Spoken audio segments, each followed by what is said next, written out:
Oke, salam dan salam sejahtera. Dan pencerahan saya adalah untuk menjawab kenyataan yang dikeluarkan oleh Armada Bersatu, yaitu Wan Ahmad Faizal. Berkenaan dengan kenyataan yang mana di sini saya lihat tajuknya, bekas pemimpin Bersatu Sabah tak kenang budi. Jadi di sini saya tertarik dengan kenyataan dia apabila dia berkata, Datuk Seri Mas Sidi Majun sebagai seorang tokoh dan pemimpin yang beragama Islam disarankan untuk merujuk semula kepada pasal 6 dalam Perlembagaan Bersatu dan pasal 5 dalam Perlembagaan PN.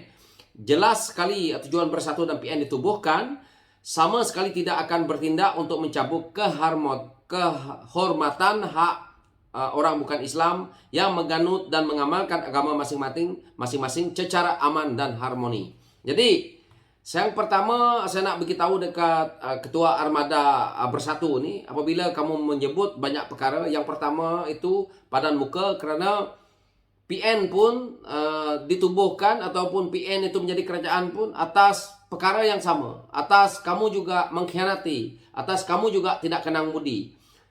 Perikatan Nasional ni adalah satu gabungan yang betul-betul tidak mengenang budi kepada masyarakat yang ada di negara Malaysia ini. Tidak mengenang budi kepada pemimpin-pemimpin yang memberi ruang kepada mereka. Terutamanya pemimpin utama mereka iaitu Tan Sri Muhyiddin Yassin. Kita kena ingat ya, sebelum PRU ke-14 Tan Sri Muhyiddin Yassin dibuang daripada UMNO. Lepas itu kita tahu rumah dia sampai diselongkal oleh polis. Kita tengok dia ketakutan dalam rumah. Lepas itu orang yang pertama Tan Sri Muhyiddin Yassin cari adalah pemimpin DAP. Jadi saya tidak perlu nak panjangkan di situ, tetapi itu hakikat dia. Lepas itu kamu dapat duduk dalam komponen Pakatan Harapan bersama kita penat-penat lelah memenangkan pilihan raya itu. Kamu orang buat kerja apa? Akhirnya kamu ikut pintu belakang, kamu menjual, kamu nak menjadi Perdana Menteri, dan akhirnya apa terjadi? Daripada membuat langkah yang mana kita tahu Kongres Maruah Melayu, akhirnya apa yang Bersatu, apa yang Tan Sri Muhyiddin Yassin cakap, apa yang pemimpin PAS cakap, nak tubuhkan kerajaan Melayu Islam.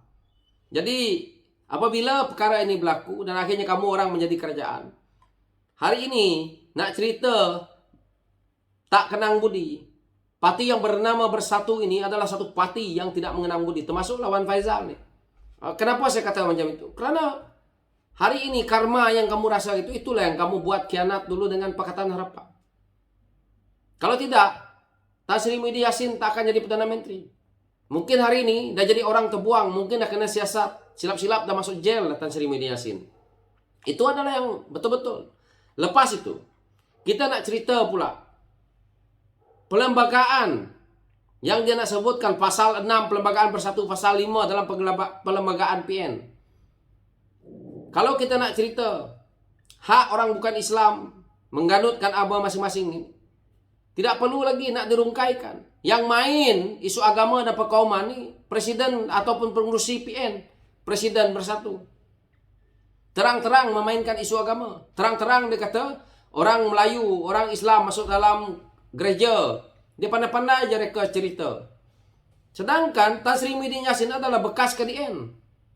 Lepas itu dalam kerajaan kamu yang sebelum kita buat pilihan raya ni, orang yang menjadi Menteri KDN adalah Setiausaha Agung Bersatu, iaitu siapa?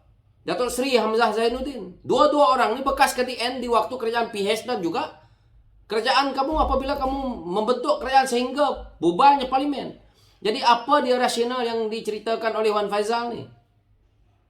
Jadi kena dia fikir sendiri. Jangan dia merasakan bahawa Bersatu membagi keuntungan kepada orang lain. Orang lain tak kenang budi. Tetapi Bersatu sepatutnya kenang budi. Perangai angkuh pemimpin-pemimpin Bersatu apabila keluar daripada PH. Kamu tak sedar? Kamu menang dengan logo Pakatan Harapan yang waktu itu menggunakan logo mata tau. Logo PKR. Termasuk semua sekali. Hari ini kamu berbangga. Kita tahu.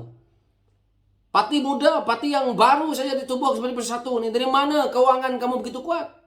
Kerana kamu duduk dalam kerajaan. Kamu duduk dalam kerajaan, pimpinan Perdana Menterinya adalah Tan Sri Muhyiddin Yassin. Maka Kita lihat apa isu dia. 92,5 bilion sedang disiasat. Banyak lagi barang-barang lain yang belum kita tahu dalam kementerian. Isu agama yang dimainkan meluas oleh parti-parti kamu. Hari ini kamu nak mempertikaikan pemimpin yang ada di Sabah dan Sarawak. Seperti mana yang kamu cerita ini. Wan Faizal sendiri tak tahu apa dia corak pimpinan yang ada di Sabah dan Sarawak. Kamu nak mempertikaikan dengan mengatakan begitu. Tapi kalau kamu tahu pasal 6 dan juga pasal 5 yang ada dalam pelembagaan, yang pasal 6 pelembagaan bersatu, pasal 5 dalam pelembagaan PN, kenapa pemimpin kamu bermain isu itu? Kalau ada dalam pasal 5 pelembagaan Perikatan Nasional, kenapa Presiden PAS, kenapa pemimpin PAS begitu lantang memainkan isu perkauman dan agama? Kenapa PAS tidak mengizinkan agama-agama lain itu cara harmoninya? Tidak payah kamu mainkan isu ini, tidak payah kamu nak kata isu agama, isu muslim, isu kaum. Tetapi ini adalah satu yang kamu orang mainkan. Sebab itu bersatu, sebab itu PAS boleh menang banyak kursi. Sebab kamu mainkan, kamu pengaruhkan pengundi-pengundi yang terutamanya umur 18 ni dengan dakwah-dakwah palsu sebenarnya. Jadi apa yang Wan Faizal ni mau? Kalau Wan Faizal ni seorang pemimpin, seorang ahli politik muda yang hebat, dia sepatutnya fikir ke depan. Apa kenyataan mereka sebelum ini? Jadi tidak usah Wan Faizal nak cerita tentang isu kenang budi. Parti kamu adalah parti yang paling khianat sekali yang ada dalam negara ini, yang tidak pernah mengenang budi orang lain. Kamu nak suruh orang lain kenang budi kamu. Apa dia? Parti yang ada di Sarawak seperti GRS.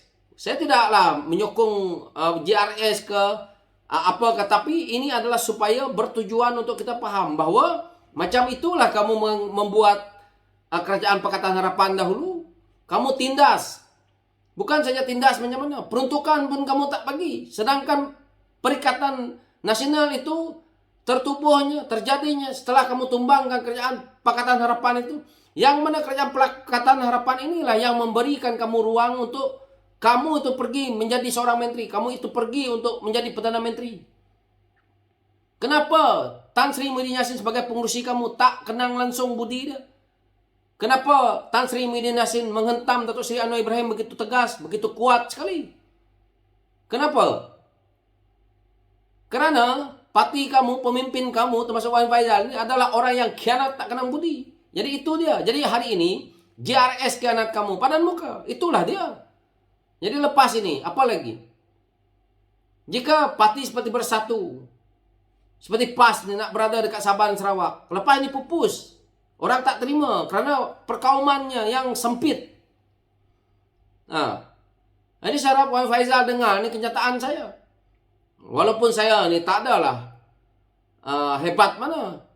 Tidaklah seperti dia. Kaki bodek, kaki amput. Tapi sekurang-kurangnya saya bersuara kerana saya adalah wakil untuk Sarawak, yang mana saya juga ketua penerangan PKR Sarawak. Saya memberi hujah ini supaya rakyat di luar faham, agar tahu bahawa Bersatulah, PN itulah penyamunnya. Kita tengok hari ini yang menipu rakyat dengan agenda-agenda perkauman, menggunakan sentimen agama. Hari ini nak cerita tentang tak kenang budi. Bagi mampuslah orang rakyat dah tak percaya dah. Kamu dah tipu PH, yang mana PH bagi kamu laluan, bagi kerusi, bagi kamu menang. Dan akhirnya kamu duduk dalam tu.